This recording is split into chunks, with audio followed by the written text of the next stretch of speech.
Et voilà, nous sommes encore là dans nos émissions spéciales pour notre croisade qui sera organisée dans l'église Temple de l'Éternel avec l'homme de Dieu, le révérend Jean-Jacques Omba. Voilà, nous sommes là pour vous inviter, nous sommes là pour vous démontrer que Dieu est encore réel. Aujourd'hui, je ne suis pas seul, je suis entouré des hommes de Dieu qui sont venus pour intervenir dans notre grand thème, l'évangile est une puissance. Que Dieu soit béni. À ma droite, j'ai le révérend Jean-Jacques Omba, qui n'est pas quelqu'un à se présenter, mais pour nos téléspectateurs, pour tous ceux qui sont connectés en cet instant, tous ceux qui sont directs sur Facebook, le révérend va se présenter quand même.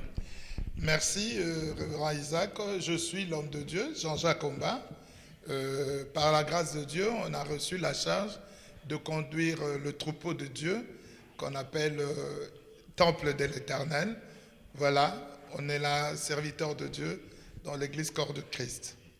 Merci, révérend Jean-Jacques Omba. À ma gauche, j'ai encore un invité qui va se présenter. C'est un serviteur de Dieu qui travaille ici dans l'église Temple de l'Éternel. Voilà, moi c'est le frère Olivier Loukoussa. Donc je suis serviteur de Dieu ici au Temple de l'Éternel à Charité. Donc ensemble avec le pasteur Jean-Jacques Omba, nous travaillons dans l'œuvre de Dieu, dans les champs de Dieu, toujours pour accroître et agrandir le royaume de Dieu. Que Dieu soit béni. Voilà, nous avons le serviteur Olivier qui est avec nous. Comme nous avons promis, il y aura une série des émissions pour montrer comment notre Dieu est bon. Et nous voulons vous inviter à vivre la grandeur de Dieu dans ces moments que nous allons passer les 3 et les 4 novembre ici à l'église Temple de l'Éternel. Nous commençons notre émission. Bonjour homme de Dieu. Bonjour. Quelle est votre pensée par rapport à ce thème, une grande campagne d'évangélisation? Bon, je dirais ça c'est vraiment un grand thème. Vous savez, Jésus-Christ, lorsqu'il a quitté ce monde, la mission qu'il avait donnée à ses disciples, c'était d'aller de faire des nations des disciples. Et nous, on nous a fait de nous des disciples. Nous aussi, nous continuons l'œuvre de Jésus-Christ en allant au monde, et ici on est dans le monde, pour faire des enfants de Dieu, donc des disciples. Voilà un peu les grands thèmes, je peux dire pour l'instant, avant d'entrer dans les détails plus tard. Révérend, merci pour la réponse, serviteur Olivier. Mais nous venons à lui-même, le visionnaire, celui qui a eu cette vision. Révérend, pourquoi ne pas mettre un séminaire? Pourquoi ne pas mettre une conférence? Pourquoi ne pas mettre des jours spéciaux? Pourquoi ne pas mettre une convention? Mais vous avez mis une grande campagne d'évangélisation. Merci pour la question. On a voulu, par la grâce de Dieu, selon l'inspiration du Saint-Esprit, sortir un peu de l'ordinaire. Généralement, quand on fait des séminaires, les gens se disent c'est juste pour le banandak ou les habitués de la maison. Et convention, et ceci, cela, c'est autour d'un thème, tout ça. Mais ici, comme l'a bien dit le bien-aimé Olivier, nous sommes revenus à ce que le Seigneur Jésus-Christ a confié comme mission à l'Église, d'aller de faire de tout le monde ou de toutes les nations ses disciples. C'est ainsi qu'on s'est dit, on ne se limite pas seulement au temple de l'Éternel, ni au corps de Christ, mais à tout le monde. Donc nous visons toutes les catégories. C'est pour ça qu'on s'est dit, c'est une grande campagne d'évangélisation. Donc, pour montrer la simplicité de l'évangile que le Seigneur Jésus-Christ a laissé, a confié à l'Église de faire, d'accomplir, d'aller de dire à tout le monde. C'est pour ça que nous sommes revenus vraiment à la récolte, à la recherche des brebis perdues du Seigneur. Merci révérend. Mais révérend, qu'est-ce qui a fait que pendant un temps, il n'y avait plus des croisades, des campagnes d'évangélisation comme à l'époque? Et subitement, vous sortez avec de telles choses. Est-ce qu'il y a quelque chose qui vous a tiqué parce que ça fait un temps, ça fait un bail, où les choses sont vraiment stoppées? on voit qu'il y a des symposiums, on voit qu'il y a d'autres choses. Mais vous nous faites revenir vraiment dans l'église ancienne, là où nous étions, là où nous avons reçu le Seigneur, là où les gens ont rencontré Christ. Oh, Jesus. Pourquoi cela? Que Dieu soit béni. C'est vraiment une question très pertinente. Il y a le constat et les besoins de Dieu. Le constat est que d'abord le besoin de Dieu prime sur ce que nous voyons. Dieu veut que, et c'est écrit dans 1 Timothée 2, que tous les hommes soient sauvés et parviennent à la connaissance du salut, qu'ils parviennent au salut. Il ne veut pas que les hommes meurent. Ça, c'est dans le besoin de Dieu. Maintenant, partant d'un constat.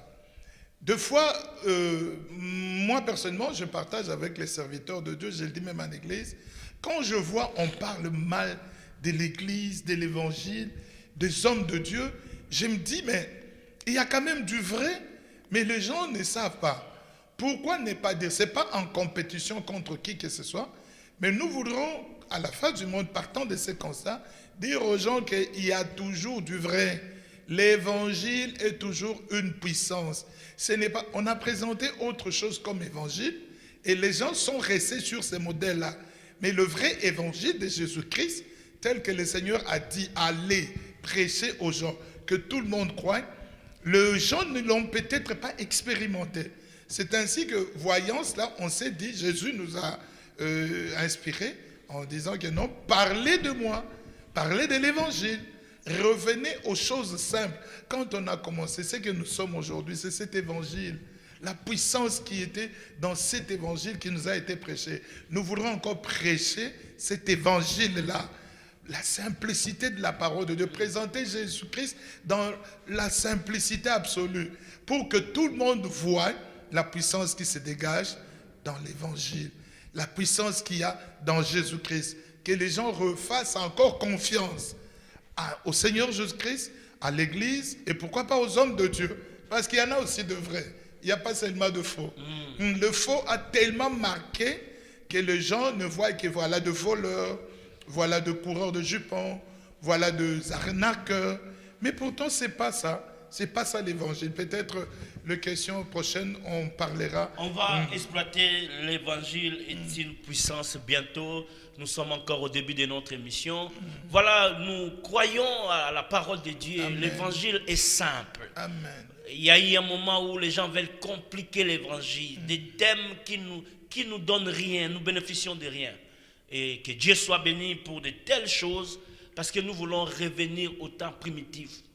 Que les gens reçoivent l'évangile dans sa simplicité, dans la puissance de l'évangile. C'est l'évangile celle qui peut agir. Est-ce que vous avez un mot par rapport aux questions que je viens de poser à l'homme de Dieu? Oui, je pense que le pasteur a bien souligné, précisé vraiment les besoins de l'Église. Vous savez, samedi passé, nous sommes sortis pour aller évangéliser, distribuer les flyers, et la plupart des gens qu'on a rencontrés, c'était toujours des critiques par rapport aux enfants de Dieu, par rapport à l'Église. Donc, on a vraiment senti la température que vraiment beaucoup de gens sont déçus. Donc, et là, vraiment, nous voulons vraiment, par cette campagne, puisse remettre vraiment l'Église à sa place. À sa place. Amen. Comme c'était au début, au temps primitif, où on voyait vraiment donc, l'évangile, où les hommes de Dieu étaient craints.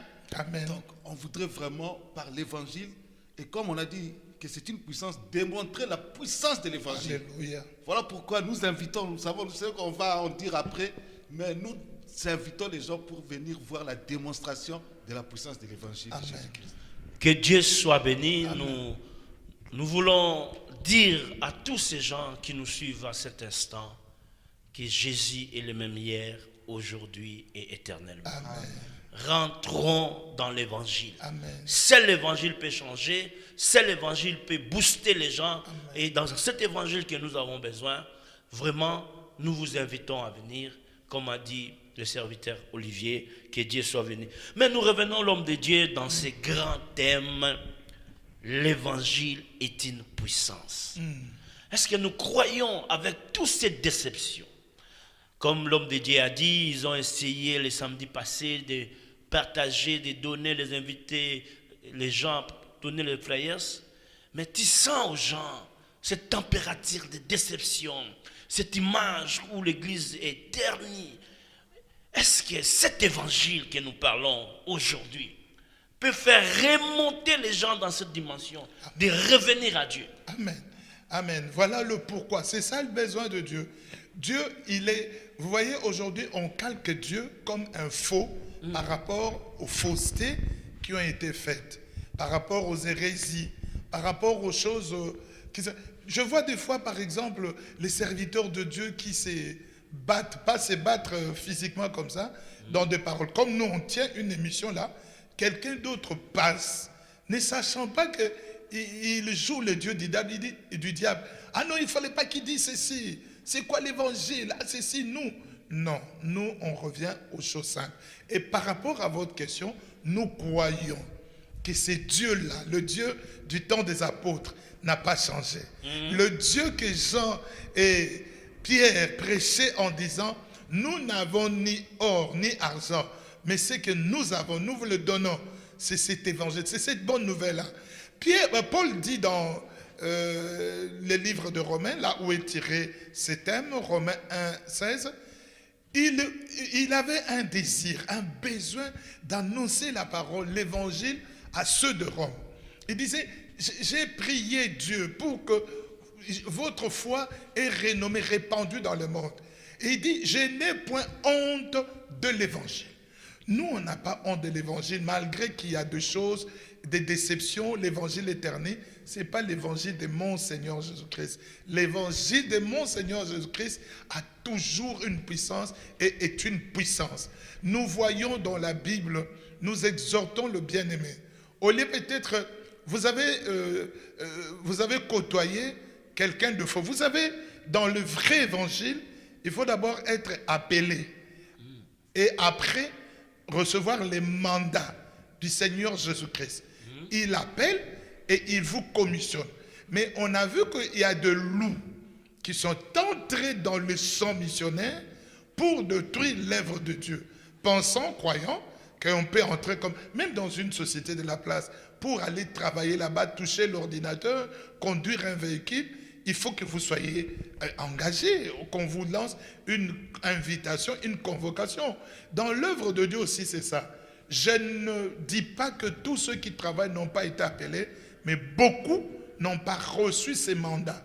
Ils ont peut-être été appelés, parce qu'il y a le grand appel, le premier appel, l'appel au salut. Ça concerne tout le monde. Mais maintenant, le mandat qu'on reçoit pour aller édifier les autres, enseigner les autres, que le Seigneur établit, beaucoup ne l'ont pas reçu. Au lieu qu'ils restent à leur place, ils ont dévancé les choses. Et voyant maintenant que parce qu'on ne se voile pas la face, l'œuvre de Dieu n'est pas facile, elle est très difficile. Et voyant toutes les difficultés dans l'œuvre de Dieu, ils ont cherché à tordre le sens de l'écriture. L'évangile, ce n'est pas ces choses-là qu'on a dit aux gens. On vous met de l'huile, on vous applique de l'huile, on vous frotte, je ne sais pas quoi, on vous enferme dans une chambre et les gens sont restés sur ces choses. Oh, la délivrance, Élisée s'était couché sur un enfant, moi aussi je me couche sur toi, endormi sur... Mais c'était un petit garçon et toi tu montes sur la femme d'autrui par exemple. Toutes ces choses-là ont terni l'image de l'évangile. Alors comme on est là, nous travaillons ensemble, je ne suis pas d'accord avec toi, je veux commencer à ces points-là, l'œuvre de Dieu. Alors j'ai dit, bon, Isaac, on a Romona. Alors je fais des choses non pas pour le Seigneur, mais par ambition, par, je ne sais pas, compétition qui n'a pas lieu d'être. Alors demain, je pars avec Olivier, je trouve que non, Olivier là, il me met de crocs en jambes. J'ai dit, non Olivier, tu pars, tu me laisses seul. Alors, ces choses-là, et je reste tout puissant, je commence à faire des choses sans tenir compte de Dieu. Et maintenant, les gens qui sont allés, parce qu'il y a toujours des gens qui suivent. Je donne un exemple ici. Ceux qui m'ont suivi, qui ont suivi Isaac et Olivier, ils trouvent qu'ils ont été déçus. Non, nous venons, non pas pour dire que nous sommes les meilleurs de la place, mais nous sommes de simples ouvriers, de simples serviteurs, mais qui voudront encore réhabiliter l'évangile. L'évangile, la puissance, voir l'évangile qui transforme les gens.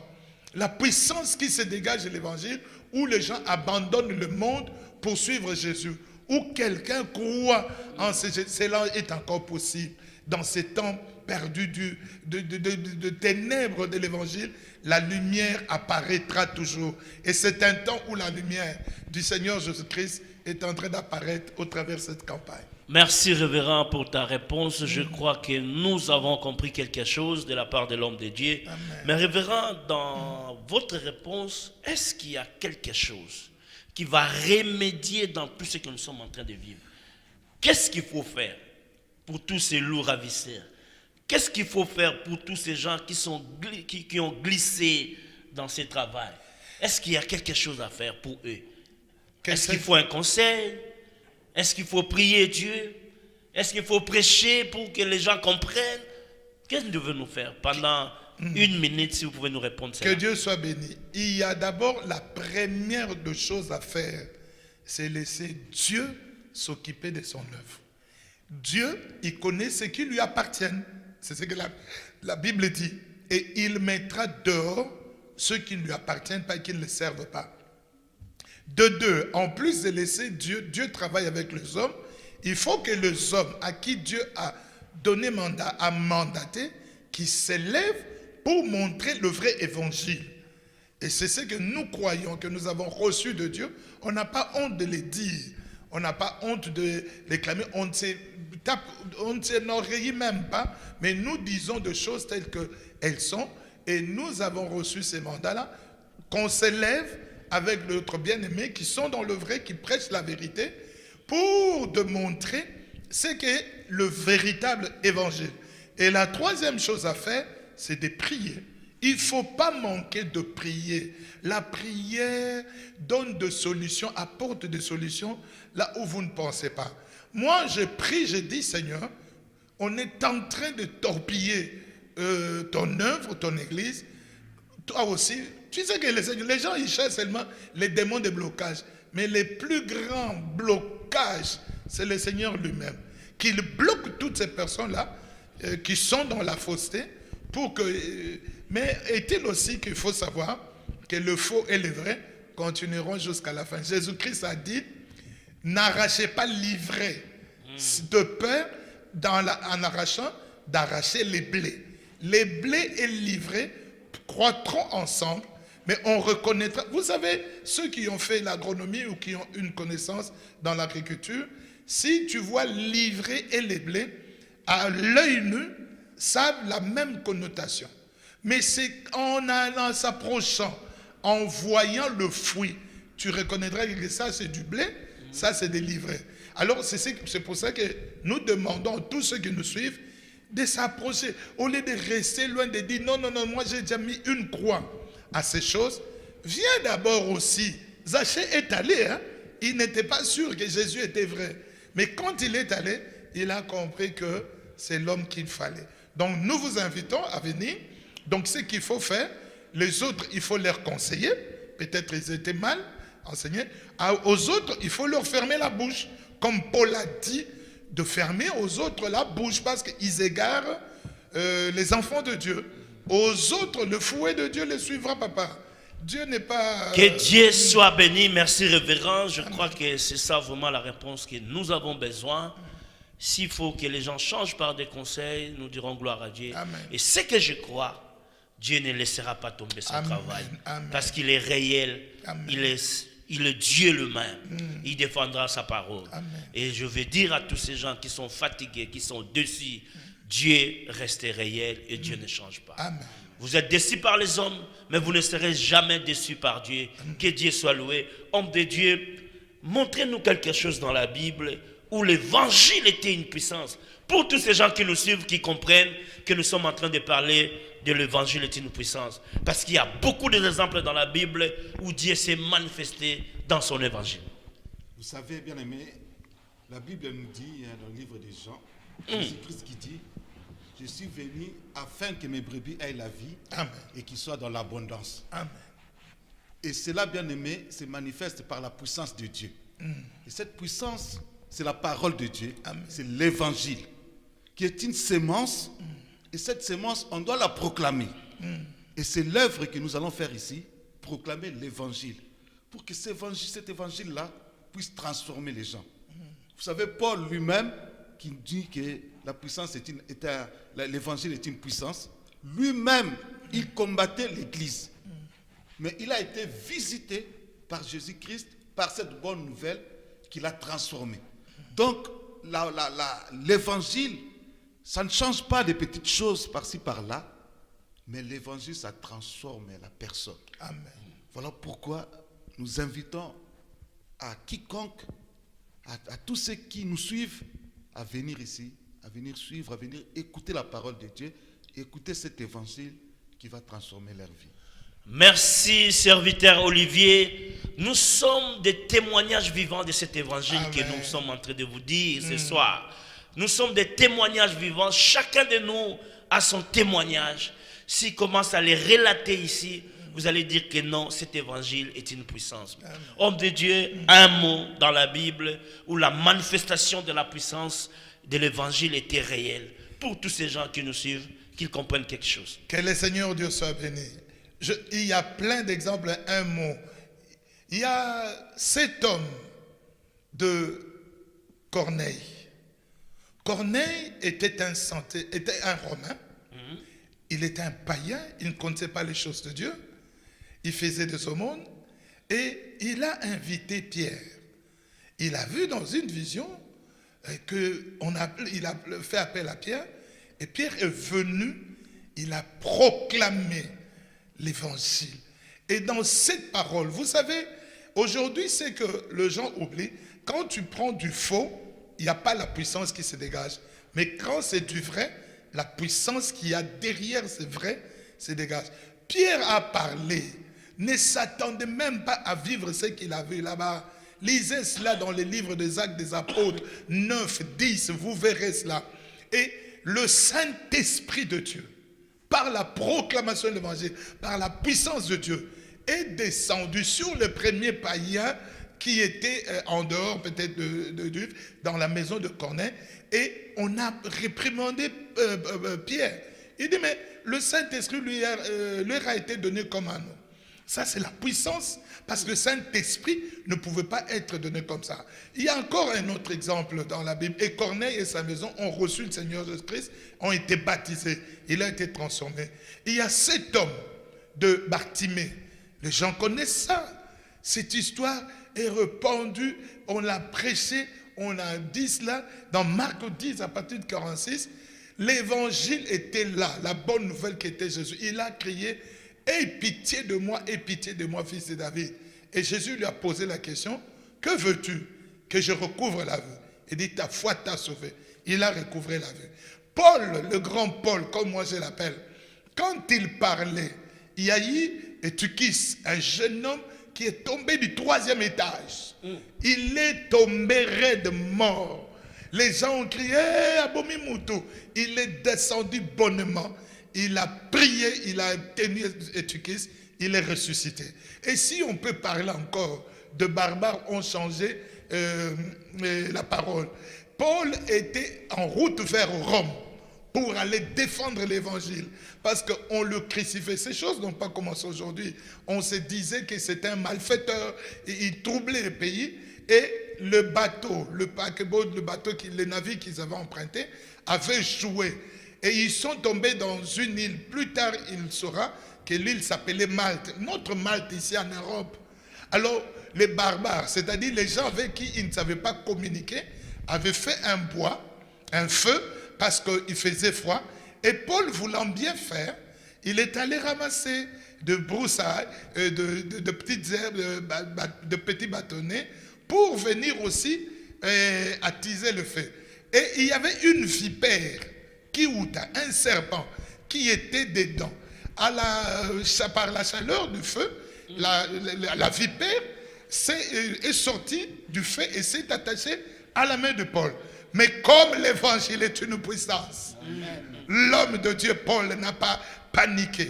Il a secoué simplement la vipère. Et les gens qui étaient là, ils se sont dit, cet homme est réellement un meurtrier. Comme on nous accuse aujourd'hui, on nous dit que nous sommes de fauteurs, de meurtriers, de bons à rien. Ils s'attendaient à ce que Paul meure, mais ils ont longtemps attendu. Après cela, les barbares ont changé d'avis. Moi, je voudrais que tous ceux qui fustigent l'évangile viennent et ils verront l'évangile de Dieu. Il y a des gens qui nous posent la question, est-ce que les gens peuvent-ils encore marcher, les aveugles voir? Bien aimé, si on commence à donner des ordres à Dieu, il n'est plus Dieu. Mais je sais que si on a la foi en Dieu, ces choses peuvent se faire et se font parce que l'évangile est une puissance. L'évangile est une puissance, c'est une réalité, Alléluia. c'est une vérité, bien-aimé. Vous savez, la puissance de l'évangile se démontre dans toutes les dimensions dans la Bible. Amen. La mort a été incapable de résister dans la puissance de l'évangile. Amen. Lazare, 4 jours enterré, quand Jésus-Christ est venu, Lazare était ressuscité. Amen. J'annonce à tous ceux qui croient qu'ils sont morts, que les choses ne marchent pas, que rien ne va. L'évangile est une encore puissance. Amen. Ça va ressusciter tout ce qui est en toi. Alléluia. Je crois encore que l'évangile est une puissance parce qu'il y avait quelqu'un, 38 ans. 38 ans malade. Oh non, Il je a ne sais pas rencontré quelle l'homme. maladie qui te dérange. Alléluia. 38 ans paralysé, Oh. abandonné. Il n'y avait personne. Il dit bien, j'ai personne pour me jeter dans l'eau. Toi qui as personne, toi qui crois que les choses ne marchent pas, voilà une solution. Amen. L'évangile est une puissance. Alléluia. Quand il a rencontré le Christ, le maître de l'évangile, Alléluia. il était directement sauvé. Prends ton lit et marche. Marche. Il y a des choses que tu ne vois pas. Il y a des choses que tu ne sais pas maîtriser. Comme le vent. Personne ne pouvait le voir. Le vent secouait le barque. Mais ils ont fait au secours au maître. Et quand le maître est venu, il a dit au vent, tais-toi. Tais-toi. Ça, c'est la Alléluia. puissance de l'évangile. Alléluia. Nous ne voulons pas vous exciter, mais c'est que nous voulons que vous veniez vivre Alléluia. la réalité de Oh, cette Sana. puissance. Viens, bien-aimé, et ça sera pour la gloire de Dieu. Pour la gloire Un commentaire, l'homme de Dieu, par rapport à tout ce qui vient de se dire. Voilà, en tout cas, bien aimé, vous l'avez vraiment bien expliqué. Et comme le pasteur l'a dit, la Bible renferme que des exemples de la manifestation de la puissance de Dieu. On peut rajouter cette femme à la perte de sang. 12 ans. 12 ans, sans guérison. Elle a dépensé tout l'argent. Tout son argent. Mais il a suffi seulement qu'elle croie et qu'elle touche. Ça, elle n'est même pas venue dire, voilà, priez pour moi. Non, elle a seulement touché. Et une puissance est sortie de Jésus-Christ. Amen. Je crois que, bien aimé, si on vient ici aussi, il y a une puissance qui va sortir. Amen. Alléluia. On ne sait pas d'où, comme tu as dit. Alléluia. Mais si tu viens avec ton problème, une puissance va sortir. Amen. Et cette puissance-là va changer ta vie. Amen. Voilà pourquoi nous t'invitons. Viens et tu verras. Amen. Gloire à Dieu, serviteur Olivier. Vous savez ce qui est génial dans cette histoire? La Bible dit, la femme ayant entendu parler. Voilà. C'est comme les gens qui nous écoutent maintenant. L'homme de Dieu a fait une grande croisade. Tu as entendu parler. Maintenant, il faut vivre cette puissance. Voilà pourquoi nous vous invitons. Révérend, donnez-nous des références pour tous ces gens qui veulent joindre à nous pendant ces temps de notre grande croisade. Voilà, le lieu, la référence, c'est l'église Temple de l'Éternel. Peut-être tu vas nous dire, mais est-ce que ça va nous contenir? Oui, nous avons une grande église, une grande salle, un lieu où le Seigneur nous a donné pour contenir ses enfants, situé sur la rue Etenove, numéro 49. Etenove s'écrit U-Y-T-T-E-N-H-O-V-E, U-Y-T-T-E-N-H-O-V, Etenove 49, à 1090 ou 1090 dans la commune de Gênes à Bruxelles. Donc si vous venez en métro, c'est station métro Belgica ou station métro Panenois. Si vous venez en tram, c'est le tram 51 qui va vers le stadium ou le stade Ezel, et l'arrêt c'est l'arrêt Odon-Warland. Et en face de là où vous descendez, arrêt Odon-Warland, c'est ça la rue Etenove au numéro 49. Il y aura des panneaux qui indiqueront de gens au croisement pour indiquer. Et si vous voulez peut-être nous appeler pour avoir d'autres précisions, tout ça, nos numéros sont affichés là, ils sont en train de défiler. Et sur l'affiche, il y en a, c'est les 0032 486 97 42 18 ou 0486 97 42 18 ou le 0032 492 20 22 70 ou le 0492 20 22 70. Et ainsi, donc, vous nous atteindrez facilement. Et les dates, c'est le samedi 3 novembre, de 16h à 19h30, et le dimanche 4 novembre, de 15h à 19h30. Et vraiment, soyez là, ponctuels, parce que nous prierons. Vous allez peut-être nous poser des questions, mais est-ce que quand vous priez, vous voyez la puissance de Dieu? Nous avons plein de témoignages. On ne veut pas s'enorgueillir ou se vanter, mais nous donnons la gloire à Dieu. Mais nous avons vu en ces lieux, par la puissance de l'évangile, les gens qui ne mettaient pas au monde, mettre au monde, les gens qui étaient quasiment rejetés, avoir de la valeur, les gens qui étaient malades, des maladies compliquées, être guéris de leucémie, de cancer, de sida, de cœur. Dieu donnait un nouveau cœur. On a vu des choses où on a dit et la puissance de Dieu s'est manifestée. Donc voilà un peu en quelque sorte ces références. On vous y attend. Merci beaucoup. Rien n'est impossible à Dieu. Amen. Et nous croyons ces jours-là, Dieu sera au rendez-vous. Amen. Sa parole, il les défendra. Venez pour voir. Et vous allez témoigner la grandeur de Dieu. Amen. Merci, homme de Dieu.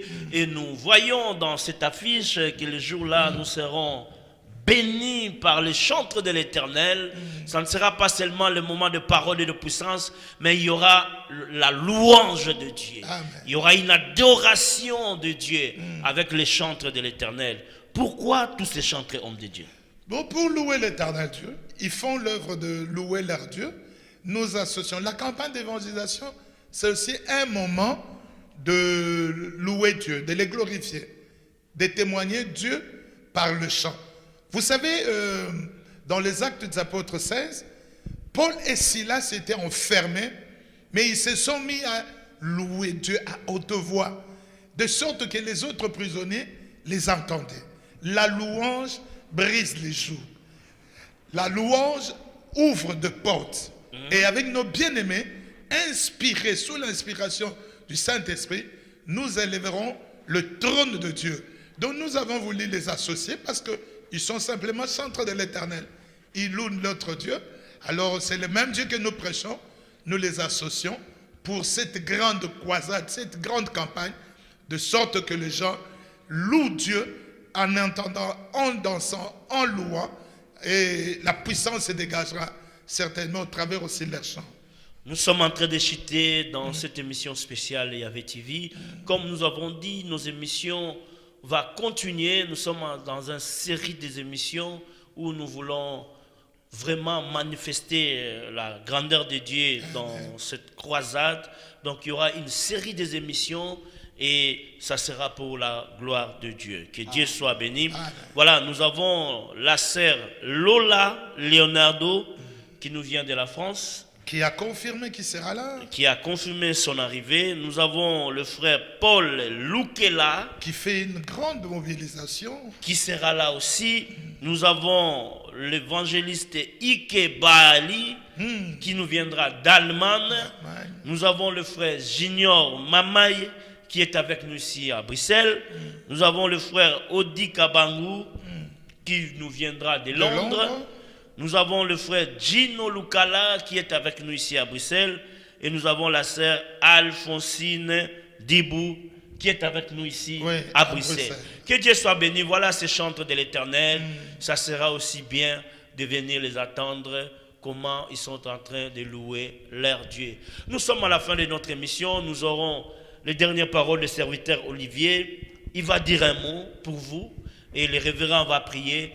Et nous allons clôturer ces moments que nous venons de passer. Et nous croyons que quelqu'un a été touché par ces paroles. Quelqu'un a été béni. Et l'homme de Dieu vous bénira encore pour que Dieu vous fasse grâce.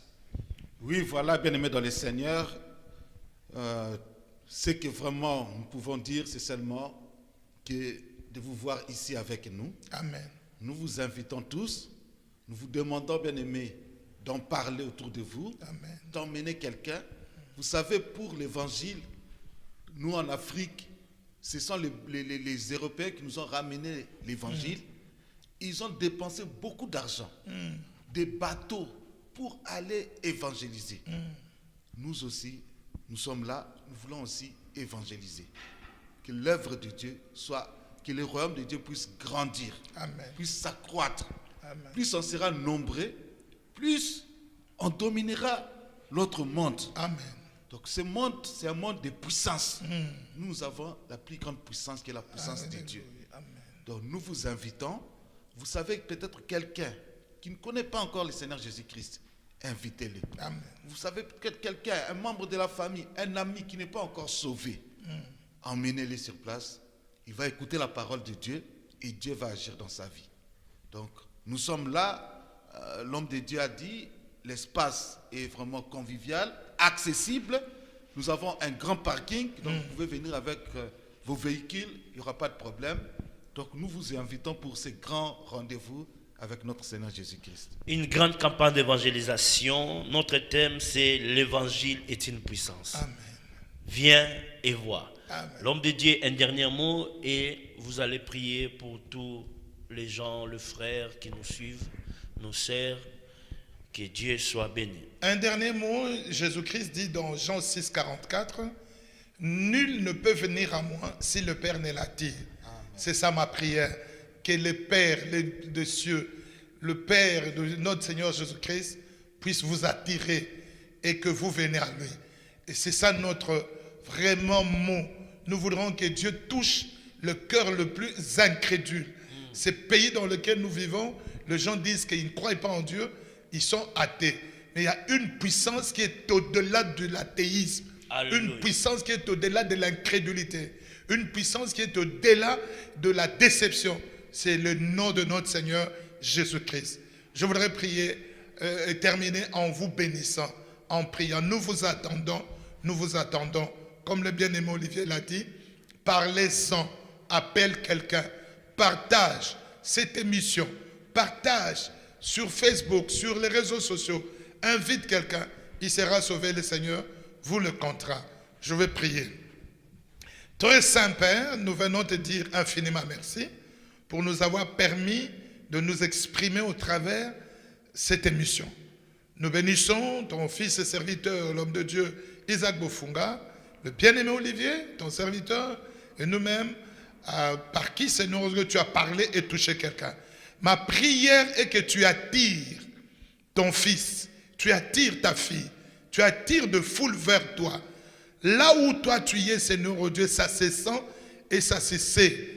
Oh Seigneur, oh Dieu, manifeste même dans le songe, même dans je ne sais comment, que cette œuvre, c'est ton œuvre et appelle tes enfants. Bénis quiconque est malade. Je voudrais prier pour tous ceux qui nous suivent à cet instant, qui sont malades. Que la puissance et la guérison vous touchent là où vous êtes et au nom de Jésus, soyez guéris.